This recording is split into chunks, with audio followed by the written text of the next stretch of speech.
Why don't we do this more often? Danica asked as we strolled through the park under the frigid winter sky.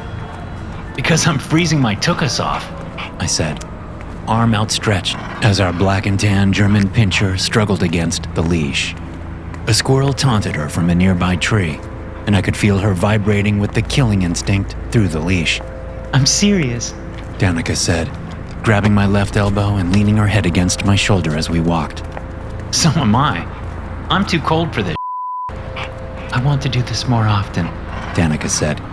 Get out and just walk among the normal people. It helps me gain some perspective. We do what we do for these people, so they can walk around like this, blissfully ignorant. Soggy leaves coated the ground, and little pockets of snow held out in shadows against the weak sun. There were a surprising amount of people out in the park. Of course, it was New Year's Day. It seemed everyone was trying to start the year off on the right foot. I looked at the faces of the people we passed.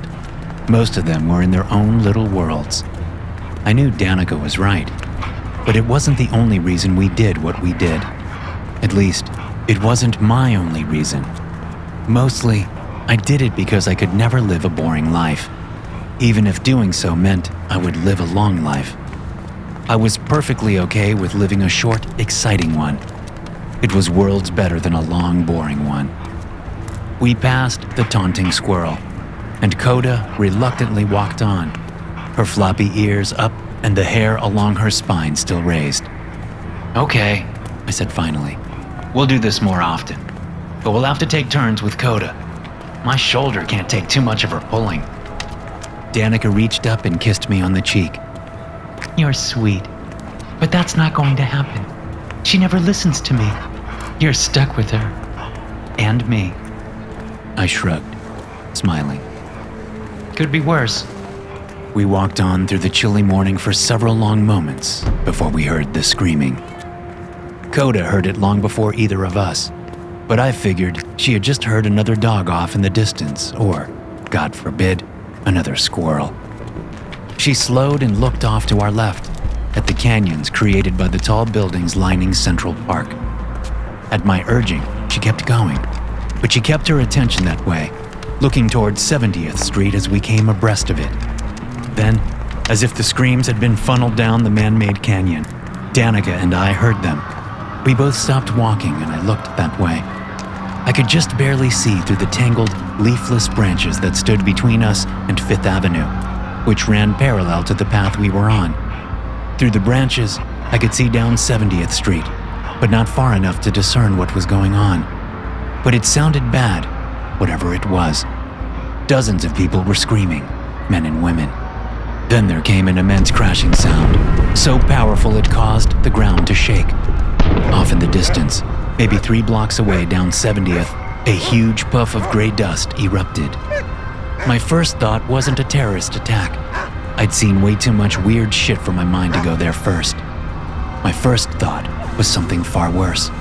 Danica and I looked at each other. Coda whined. As if reading my mind, Danica asked, What about Coda? I looked down at our beloved dog. We couldn't just leave her, but we also couldn't take her with us. We'll find a place, I said, stepping off the walking path and toward the edge of the park. Danica fell in beside me, and we rushed toward the sounds of chaos. As we leaped over the low wall separating the park from the busy city streets, both our phones chimed with incoming messages. As we waited for a break in the traffic on Fifth Avenue, we looked at our phones. They were orders to get to the facility as quick as possible. Again, we shared a look, completely on the same page. There was finally a break in the traffic, and we hustled across the street, heading down 70th. Apartment buildings lined the right side of the street, and I kept my eyes peeled. Finally, I saw a man holding a small dog in the crook of his arm come out of one of the buildings, looking with wide eyes toward the source of all the commotion. We hurried toward him. Sir, go back inside now, and take our dog with you, I said, thrusting the leash at him. We'll be back for her as soon as we can. He looked down at the leash, then at the dog, then up into my face. What? Please, something's going on, and we have to get down there to help people. so we need your help to look after our dog. You're police? He asked. First responders? Yeah, something like that. Danica said. Please, sir, we'll be back for her. She loves other dogs. She won't hurt your little one. It was Coda that finally did it. She looked up into the man's face with her puppy dog eyes. Okay, the man said, taking her leash. I'm in apartment 301. Hurry up and help those people. Thank you, I said as Danica and I hurried away. Hey! The guy called. What's happening anyway? Something bad. I called back. Now please, go inside. The man did as I asked, and I glanced back once to see Coda staring after us just before she turned to go inside. I hope we see her again, Danica said as we picked up the pace. Now that we were closer, I could see figures milling about in the slowly settling dust 2 blocks ahead. Fear mixed with excitement in my stomach as I said, "Yeah, me too." The screaming had settled, and in its place, there were concerned shouts from people trying to find each other or their loved ones amid the dust. We slowed to a walk as we approached the 70th and Park Avenue intersection. I could just make out an enormous hole in the street, which spanned the entire intersection. Unlike the other roads we had passed, Park Avenue was a 2-way street, the opposing lanes separated by a lane-sized median with landscaped trees and grass. Holy shit, Danica said. Is that a sinkhole? Cars were stopped in rows on either side of the double-wide intersection. Wide-eyed drivers stared toward the hole with gaping mouths. Across the hole, catty-cornered to us, a 12-story red brick apartment building was tilted madly toward the pit, which I could not see the bottom of.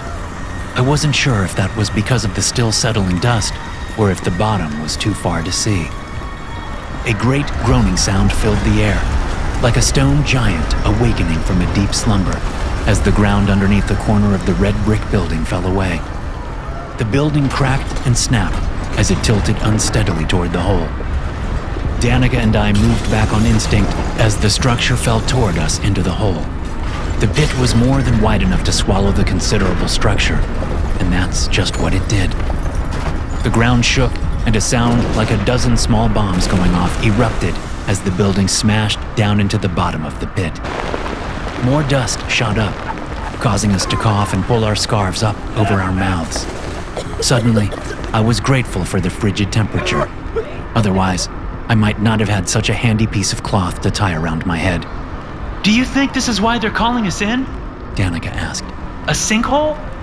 I don't know, I said. Seems like a pretty big coincidence. Maybe this isn't the only one. Do you know of any skips that cause sinkholes? Danica shook her head. Me neither. We stared into the hole as more people gathered around. Horns were honking, New Yorkers were yelling, and sirens sounded in the distance. Well, I guess we better get running, I said. I doubt we'll be able to catch a cab there, and you can bet the subways are stopped. I guess so, Danica agreed. But as we turned to head toward Midtown, someone shouted, "What the fuck is that thing?" My blood ran cold. As always, the feeling was accompanied by a giddy excitement that I was about to look death in the eye. I turned and looked back. The people who had gathered around us, still a seemingly safe distance from the pit, now parted, backing even further away from the edge of the hole. Through the dust, I saw what they were frightened of, and I knew immediately that they were right to be scared. The red thing emerged from the pit, moving smoothly on 8 legs, each as thick around as the widest part of a baseball bat. The legs were attached to an hourglass-shaped abdomen that stood about 6.5 feet off the ground. I searched for a head or some sensory organs, but found none. It looked like a giant spider without a head, bright red everywhere but the insectile joints, where the red color darkened toward black. I don't know what the people nearest the thing were thinking. Maybe they were in shock. Maybe they thought this was a dream. Or maybe they were so confident in their New York toughness that they didn't see the threat this thing posed. They backed away, but they didn't run. And they should have. The creature took a moment to gather its bearings before jumping at an onlooker, a middle-aged man in a long gray coat and a scally cap. With just one of its sharp-pointed legs, It caught the man in the chest and slammed him to the ground. The leg impaled his body, smashing through his ribs in a spray of blood. That was enough. Finally, people ran. So did Danica and I. But the difference was, we ran toward the thing. We had to dodge around frightened New Yorkers, unwrapping our scarves from around our faces as we went, and then wrapping them around our hands with enough slack between to be useful. I hope these are quality, I said to Danica, who had bought the scarves. Don't you know me at all, baby? It was time to go to work. As we closed in on the creature, it turned toward us in expectancy. Danica went left, and I went right so we could come at the thing from either side.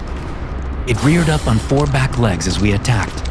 I dodged a strike from a foreleg and wrapped my scarf around it, quickly dodging a strike from another leg as I tightened the scarf and dove underneath the creature, holding tight to the clothing accessory. At first, I didn't think the leg would break, but it did when I put my back into it. The creature made no noise, other than the ripped crunch of the appendage breaking as I hauled it back and under.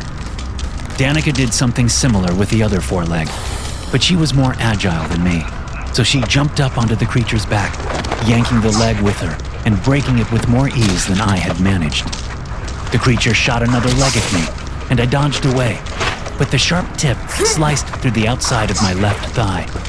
I was trying to unravel my scarf from its leg, but the pain made me angry enough to change tack.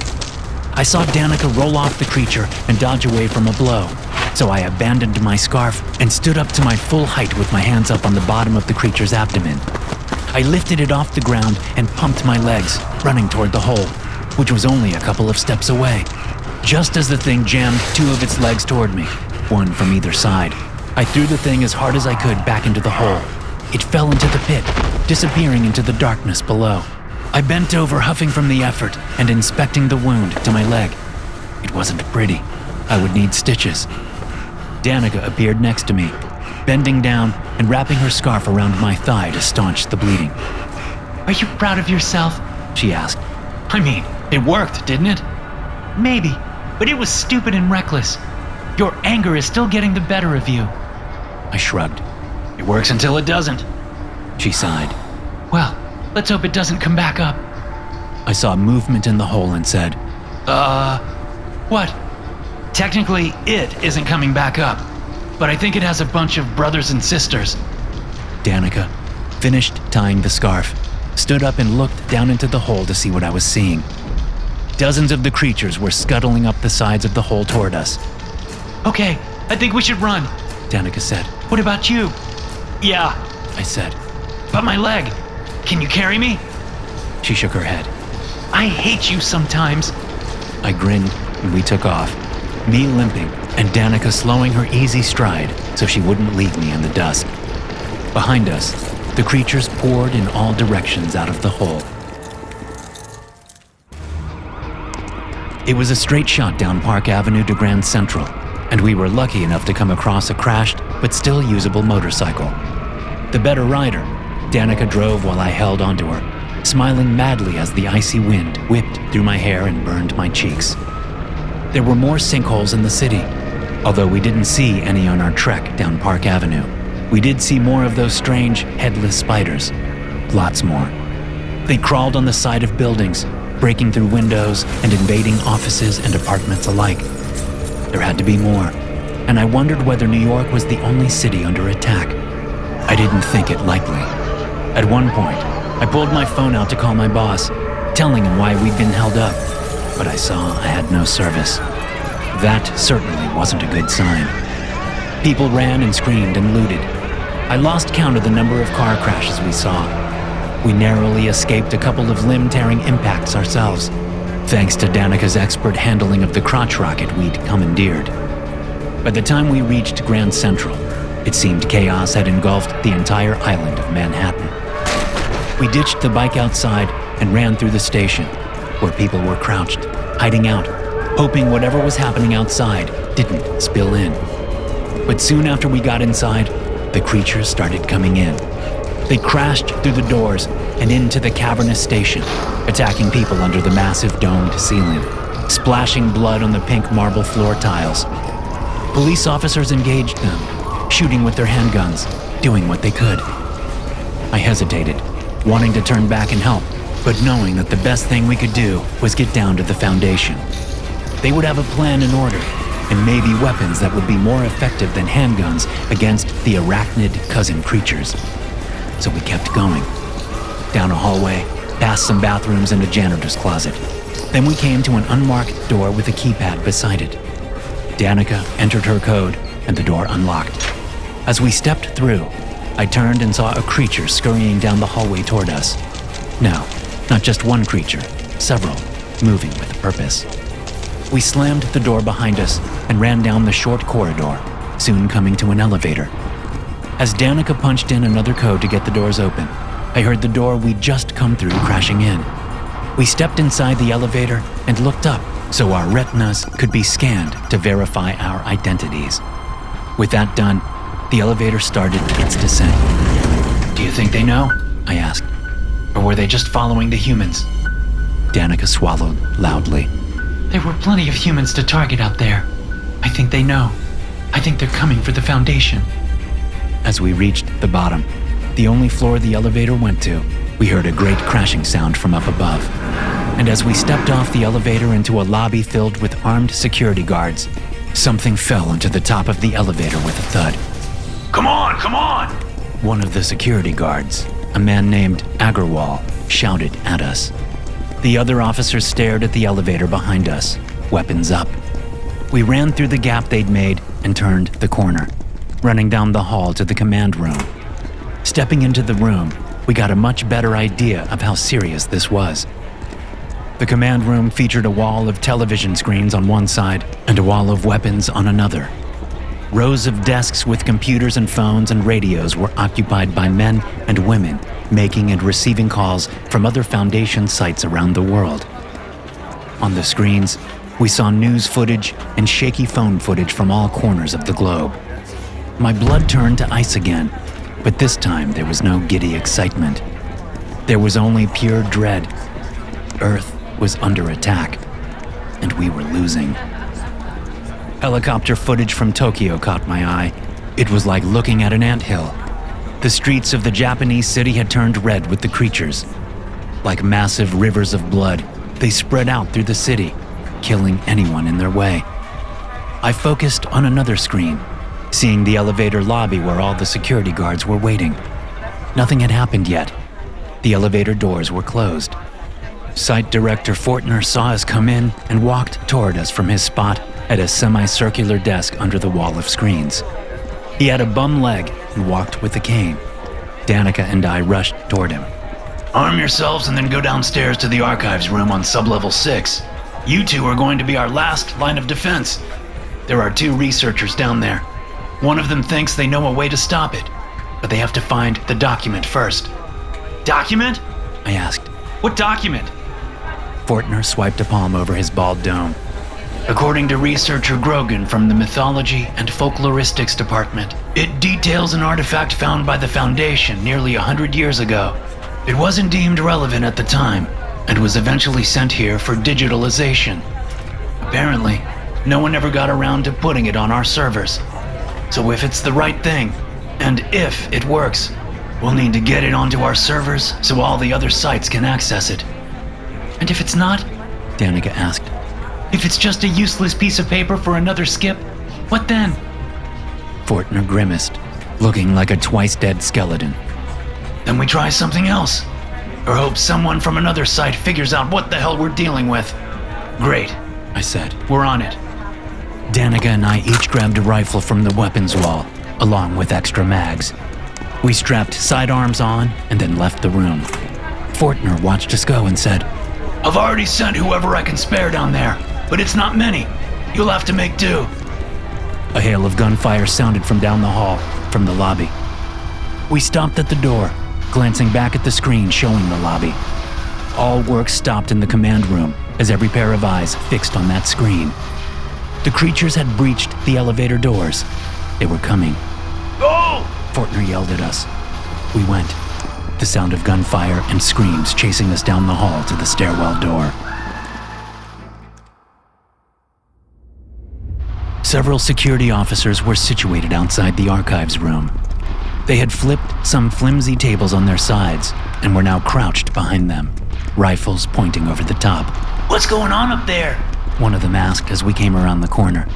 "It's not good, but we think there's a shot at stopping those things," I said. "Just stay here and keep watch." They watched us pass, clearly wanting more information. Danica and I moved through the alarmingly normal door to the archives room, stepping into a space in disarray. The place was lined with filing cabinets and shelves laden with boxes. A sweaty man in a lab coat stood in one of the aisles, looking fervently through a box he'd liberated from a shelf. After quickly scanning each document, he tossed them, apparently unhappy with the results of his frantic search. "Are you Grogan?" Danica asked. The man didn't even look up. "In the back." We moved down the wide center aisle, stepping on discarded papers and dodging thrown cardboard boxes. "Son of a bitch, bastard!" A man yelled from somewhere near the back of the room. We rushed toward the source of the noise, which was coming from the back right corner of the space. We soon brought researcher Grogan into view. He crouched on the floor over a box, digging through the contents with his mouth open and his tongue wiggling between his lips. He had eyeglasses pushed up onto his forehead under a patchwork of gray hair. He looked near 60 to me, but he had the energy of a much younger man. I guessed the possibility of a global apocalypse could do that to a person. Sensing something I couldn't put into words, neither Danica nor I spoke as we approached the man. He seemed on the trail of the sought-after document and closing in. As we got closer, his tongue pulled reluctantly back inside, and he started whispering, saying, "Son of a bitch!" in increasingly jubilant tones. When we were just 2 paces away, his eyes went wide, and he gripped a manila folder in both hands as he stood up out of his crouch. "Son of a bitch!" he said, absently pulling his glasses down over his eyes and then flipping the folder open. After a moment of bowel-tightening tension, he looked up at us. "Got it!" he said with a child's grin. "Got it!" He rushed past us with the folder held reverently in his hands. We followed him all the way to the opposite corner of the room and through a door into a small office with a computer and a handheld radio. After snatching the radio up, he spoke into it. "Commander Estevez, are you there?" A moment hung in the air like a spider about to drop onto an unsuspecting victim. The commander of the exterminators' mobile task force answered, letting us draw a breath again. "Tell me you got it," Estevez said. The radio didn't just transmit his voice, but it also transmitted the sound of gunfire and shouting. Estevez was in the shit, and it sounded like he was losing. "Listen carefully and do exactly as I say," Grogan said. He went on to read from the document, outlining a complicated series of steps that required at least 6 people and included shouting nonsense words, dancing, and drawing blood from the inner thighs of those performing the ritual. Once he was done, he closed the instruction by saying, "If you don't do exactly as it says, it won't work. So make sure it's done properly. It's the only way we'll know." "Fine," Estevez shouted over the radio. "We'll do it. I had my captain take down what you said. You better be goddamn right." "Let me know if it works," Grogan said, yanking the chair out from behind the desk and dropping himself onto it. But there was no time to waste. As he reached for the computer, shouts and muffled gunshots came from outside the archives room. Danica and I brought our rifles up and hustled out of the small office. I paused outside the office as Danica ran over so she could look down the aisle at the main door. "How long will it take you to upload it, so other sites can see it?" I asked. "If it works, maybe 3 minutes, if the goddamn equipment cooperates. I've been asking for a new computer for a year now." I grimaced at that, but said nothing. "I'm starting the process now," Grogan said. "just in case it does work, which I think it should. But it will only work on one sinkhole at a time. That's the problem. That's the big fucking problem." The gunfire continued outside the archives room. The other researcher, the one we'd passed, ran down and ducked past me into the office. He started gibbering at Grogan, who ignored him, focusing on the computer. I ran over and joined Danica. We took up positions on either side of the main aisle, rifles pointed at the door. A moment later, the door opened and 2 of the 4 guards that had been outside rushed into the room. They both tried to shut the door, but the creatures were too strong. They forced it open, shoving the security officers away. They turned to run. The creatures attacked them, spearing both men with their sharp legs as Danica and I fired our weapons. It soon became untenable, with creatures spreading out through the entire room. Danica and I ran back to the office, pulled the door shut, and locked it. It worked! Grogan said. It worked! But only at that particular sinkhole, as I suspected. They've all got to do it. Wherever there's a sinkhole, they've got to do it. Well, you better hurry up and get it sent out, because we're running out of time, Danica said. The excitement I'd always felt during a mission was now gone, and I lamented its absence. Never before had the consequences been so starkly outlined. In the past, my death would have been little more than just that, my death. But now, as the creatures banged into the office door, my death could very well mean the death of all humanity. That took all the fun out of it, and I wanted nothing more than to be back in the park, walking with Danica and Coda, enjoying the frigid first day of the new year. I wondered if Coda was okay. If not, I hoped she had gone quickly and without any suffering. The other researcher, whose name I learned was Chaffin when Grogan told him to shut up, was screaming and begging us to protect him. Before I could do the honors, Danica moved over to him and knocked him out with the butt of a rifle. He slid down in the corner. How much longer?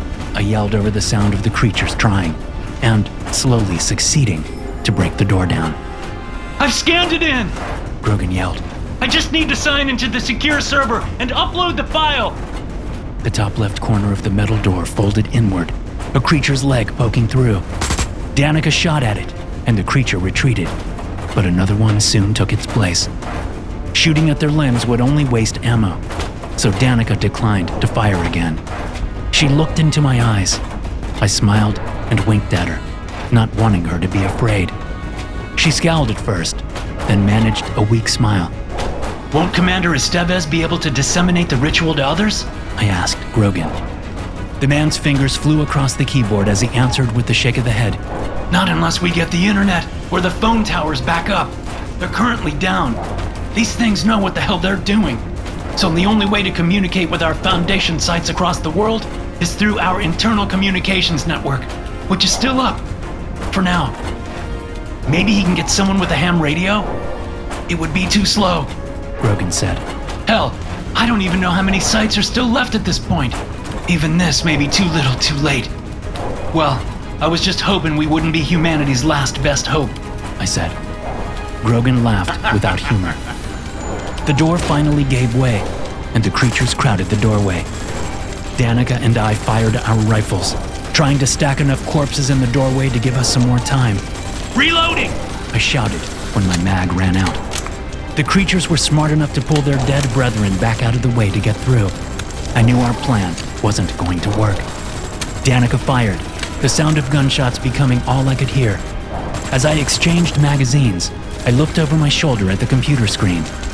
Grogan was signing into the secure server, but the screen was buffering, a little circle spinning above the words, "Loading, please wait." As soon as I started firing again, it was Danica's turn to reload. How much longer? I shouted. I'm almost there! Grogan screamed. Just shut up! We just needed to hold them back a little longer. The creatures kept coming. We kept firing. I'm out! Danica said, tossing her rifle down and grabbing her sidearm. I fired 9 more shots, and my rifle clicked empty. Me too! As I tossed my rifle down and unholstered my pistol, I looked at the screen again. Grogan had signed into the server and was putting in the command to send the instructions to every Foundation site across the globe. This is going to work, I thought, feeling a little bit of that excitement seep back into my veins. Just a little. If we could get this sent off, I could die with some semblance of peace. Grogan hit the enter key to send it off. I turned my attention back to the door. The creatures were coming. Danica and I fired, quickly emptying our pistols. When we were both empty, we shared a look.